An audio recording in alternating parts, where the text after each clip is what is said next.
Jokowi gitu loh. Kalau ada niat baik, ada kemauan, harusnya ini masalah ini cepat selesai gitu.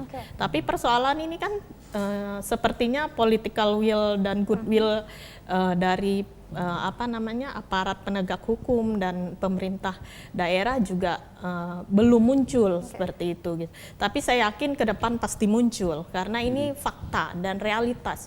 Karena tahun 2007 dan 97 itu kita selalu media itu sudah mempublikasikan betapa banyak korban terutama anak-anak sekolah yang harus libur gitu ya, kemudian ISPA gitu, dan saya juga salah satu korban waktu itu gitu ya, karena saya diponis oleh dokter waktu itu ISPA sehingga saya dilarang untuk keluar malam seperti itu.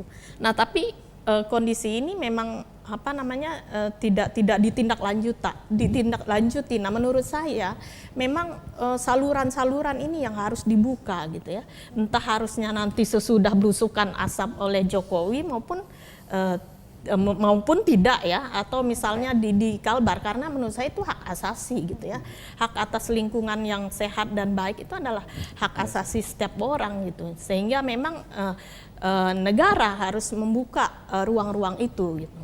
Baik, terima kasih. Boleh bisa ke Pak Wimar nih, Pak Wimar. Tadi Bapak sudah mendengar nih apa yang terjadi di Kalimantan Barat, dan mungkin berkaca dengan apa yang sudah dilakukan oleh Yayasan Perspektif Baru sendiri di Riau yang juga kami tidak berbuat banyak, hanya mempertemukan orang dengan orang aja. Saya bukan ahli lingkungan, saya juga tidak punya wewenang, tapi saya punya banyak teman di lapangan, di antara LSM, di pemerintah, di antara warga. Jadi kami adalah perusahaan komunikasi yang mempertemukan semua niat yang baik dengan harapan akan terjadi sesuatu yang baik. Di Riau terjadi sesuatu yang baik. Di sini mungkin, di tempat lain juga ada yang lebih kecil-kecil. Saya dari tahun berapa ya, dari tahun 2000 barangkali bekerja dalam komunikasi publik. Selalu lebih baik berkomunikasi daripada diam. Selalu baik bicara daripada tidak. Setidaknya ada yang disampaikan begitu. Selalu lebih baik jujur daripada bohong. Jadi kita tidak menyesal kalau keadaan tambah buruk, tapi kita tidak punya klaim atas sukses gitu. Itu bukan kemampuan kami.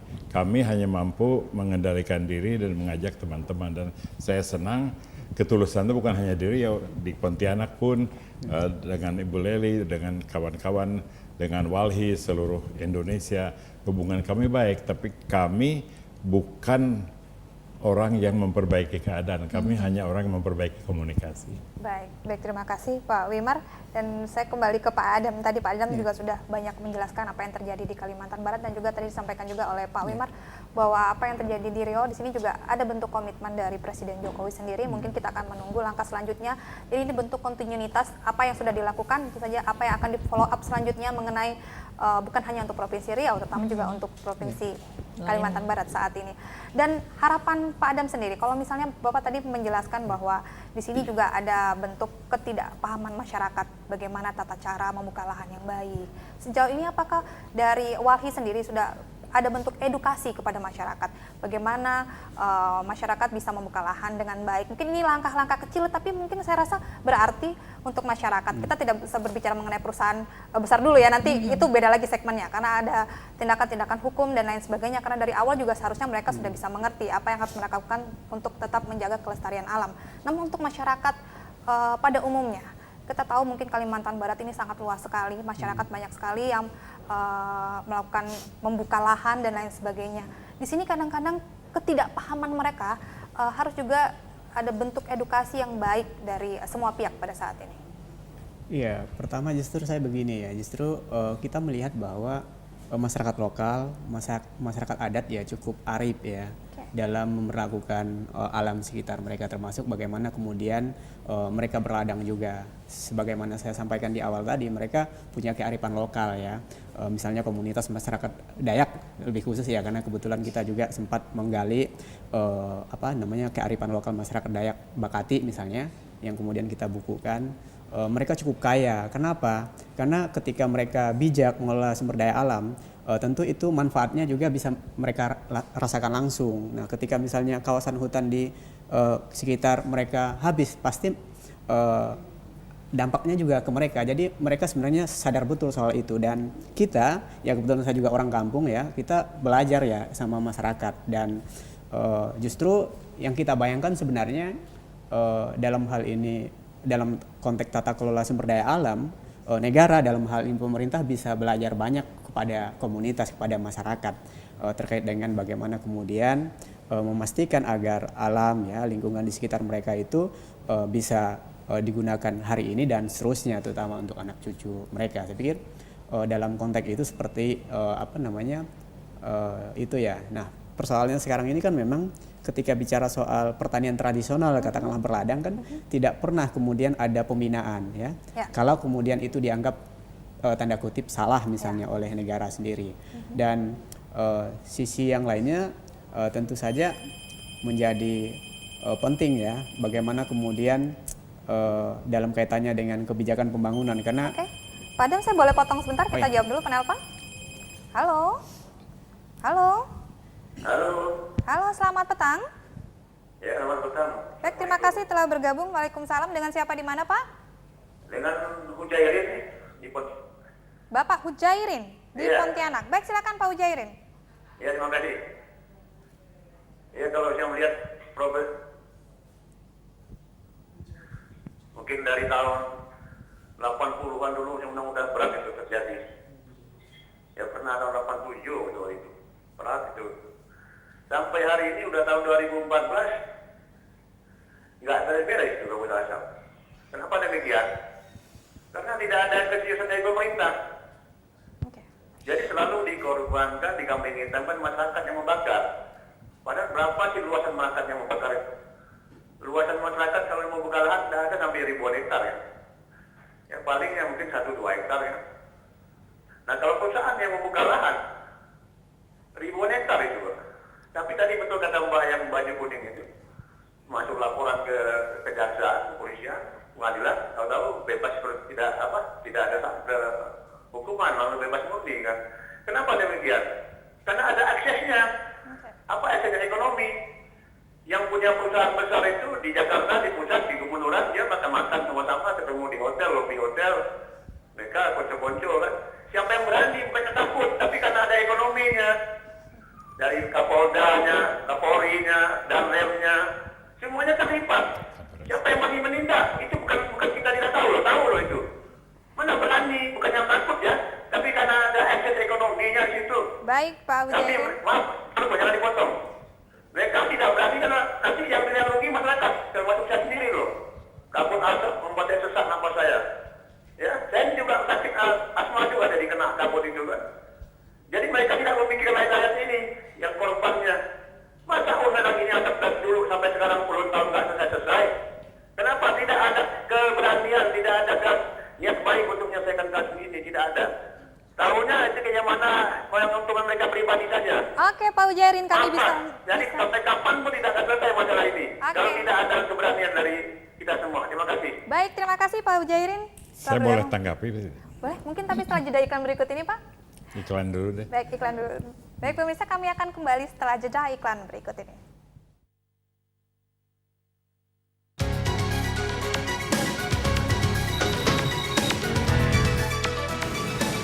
Khusus pengguna kendaraan bermotor, gunakan helm standar Indonesia dan nyalakan lampu di siang hari. Gunakan sabuk pengaman pada saat mengemudi. Jaga kecepatan dan utamakan keselamatan. Dilarang menggunakan handphone pada saat mengemudikan kendaraan di jalan. Pada saat melintasi zebra cross, pengemudi mengurangi kecepatan kendaraannya. Saya, pelopor keselamatan berlalu lintas. TVRI Kalbar, satu dalam keberagaman. Tasya, Rania. Ayo cepat, jangan terlambat. Oke, Kak Tasya. Rania. Oke, ayo. Nah, Mama sudah bekal kan? Jadi nanti jangan jajan sembarangan di luar ya. Karena banyak sekali makanan dan jajanan yang mengandung zat kimia berbahaya bagi tubuh kita. Jadi harus hati-hati. Oke? Oke, Ma.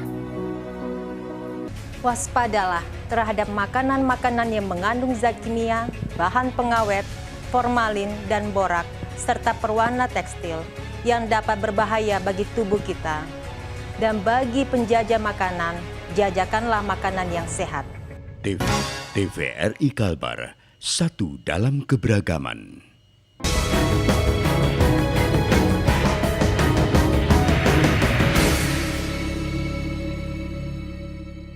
Masih bersama kami di Bersama Membangun Kalbar, masih dengan Pak Wimar Witular, Pak Henrikus Adam dan Ibu Laili Hainur dari Lembaga Gemawan. Mungkin Pak Wimar Witular tadi sudah tidak sabar ingin menjawab. Saya sangat gembira mendengar suara Pak Hujairin dan karena beliau itu betul 100% dan harus sering diutarakan suara itu. Pertama bahwa rakyat itu selalu disalahkan padahal rakyat itu yang paling tidak salah. Dikatakan oleh Pak Henrikus Adam, kearifan lokal itu satu-satunya kearifan yang benar. Kearifan perusahaan sehingga benar, kearifan pemerintah juga tidak benar. Jadi kearifan lokal, masyarakat adat itu adalah inti kekuatan hutan di Indonesia. Tapi dari dulu itu hutan adat dirampas menjadi hutan negara, masyarakat adat dipinggirkan dan sebagainya. Jadi jelas bahwa masyarakat tidak salah. Tidak ada pembakaran itu oleh masyarakat.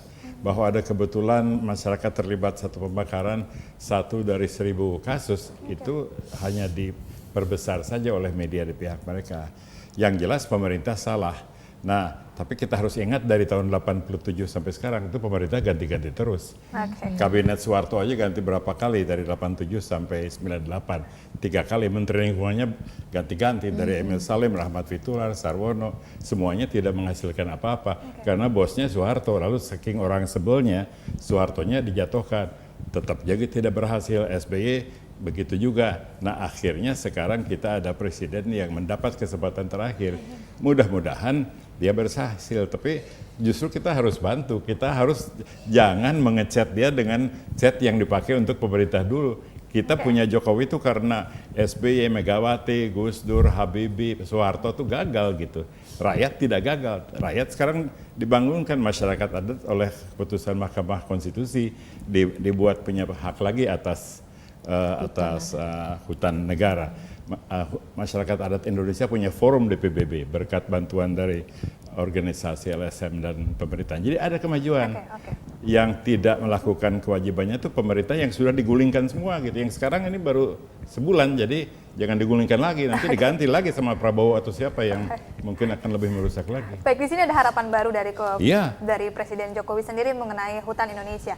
Dan pertama kali ada harapan, walaupun saya juru bicara Gus Dur waktu itu pemerintah tidak kompak. Sekarang pemerintahnya kompak. Baik, satu hal yang mungkin masyarakat juga ingin tahu, kenapa pada saat itu Riau yang dipilih? Barangkali nanti Pak Henrikus Adam dan Ibu Leli yang bisa menjelaskan karena saya juga memakai kearifan ini bukan lokal kali, kearifan ahli di bidang gambut. Kalau kita harus pilih satu wilayah gambut di mana dalam satu kunjungan seorang presiden bisa melihat contoh dari semua masalahnya, di manakah itu? Walhi, kemudian beberapa lembaga di Riau, kemudian Greenpeace setuju bahwa inilah seperti orang ambil tur satu hari bisa lihat sejarah masa depan persoalan gambut. Dipilihlah Riau. Barangkali Pak Adam bisa lebih. Baik, silakan Pak Adam. Baik, mungkin bisa bantu untuk menjelaskan. Iya, secara detail saya nggak ini ya. Cuman yang pasti memang kalau kita lihat sebaran gambut di Indonesia itu kan adanya setidaknya ada di 3 provinsi ya. Ada di Sumatera, makanya pulau ya Sumatera, Papua dan Kalimantan sendiri. Nah, di Kalimantan itu ada 5 jutaan lebih ya. Kalau di Indonesia kan sekitar 20 juta sekian hektarnya. Lalu kemudian di Kalimantan Barat sekitar 1,72 ya juta hektar lahan gambut, dan dengan adanya pemberian izin konsesi ya yang dari kemarin dan sampai hari ini misalnya diberikan perkebunan skala besar, hutan tanaman misalnya, tentu saja kemudian itu terus menyusut kan? Dan ketika pada satu sisi pemerintah punya keinginan untuk mengurangi degradasi dan deforestasi hutan misalnya ya, mengurangi emisi, tetapi di satu sisi kan kemudian ruang untuk membuka kawasan gambut misalnya yang sebenarnya dia punya fungsi lindung kan, harus dilindungi dan sebagainya, itu kemudian terus dieksploitasi ya dengan pemberian izin konsesi tadi. Nah, saya kembali ke ini tadi Bapak tadi ya, yang bagaimana kemudian masyarakat misalnya membuka lahan semampu mereka, ya memang begitu realitanya. Dan bahkan sebenarnya kalau kita mau jujur, untuk kondisi masyarakat lokal ya, masyarakat adat hari ini yang sejak awal mereka biasa membuka lahan pertanian dengan cara berladang, saat sekarang ini sudah banyak ya komunitas-komunitas yang sudah kesulitan untuk membuka lahan berladang misalnya. Nah, ini kan sebuah fakta yang miris sebenarnya. Kenapa? Karena kalau kita pelajari misalnya, kita dalami eksistensi terutama misalnya masyarakat adat Dayak misalnya, kan itu kan masyarakat yang memang sebenarnya mereka tidak bisa lepas dari aktivitas berladang, karena di situ ada siklus kehidupan mereka yang memang menjelaskan bagaimana relasi mereka dengan alam, kemudian dengan sesama dan dengan sang pencipta juga. Jadi ketika mata rantai perladangan itu kemudian terputus misalnya, ini bagian dari penghilangan eksistensi komunitas masyarakat adat itu sendiri. Nah, dan ini bagian dari keragaman ya, khasanah budaya bangsa katakanlah begitu, dan pemerintah sebenarnya sangat berkepentingan dengan eksistensi masyarakat yang masih punya kekhasan dalam melestarikan mulai dari adat istiadatnya maupun dari siklus yang menjadi bagian dari tidak terpisahkan dari mereka. Baik, menurut Pak Adam sendiri tadi disampaikan oleh Pak Wimar Witular apa yang terjadi di Riau ketika Presiden Jokowi langsung berkunjung di sana, diikuti dengan aksi banyak hal yang dilakukan untuk mencoba untuk mengantisipasi apa yang sudah terjadi di Riau. Apakah itu juga bisa diterapkan di Kalimantan Barat saat ini? Iya, tentu saja mestinya itu bisa ya. Kalau kembali tadi soal keinginan ya, kemauan dari pemerintah sendiri dalam hal ini ya, pemerintah di daerah misalnya, kita tentu saja berharap ya dengan dimulai oleh Presiden Jokowi misalnya belusukan ke Riau, Sumatera, yang memang tentu saja kenapa kemudian pilihannya Sumatera,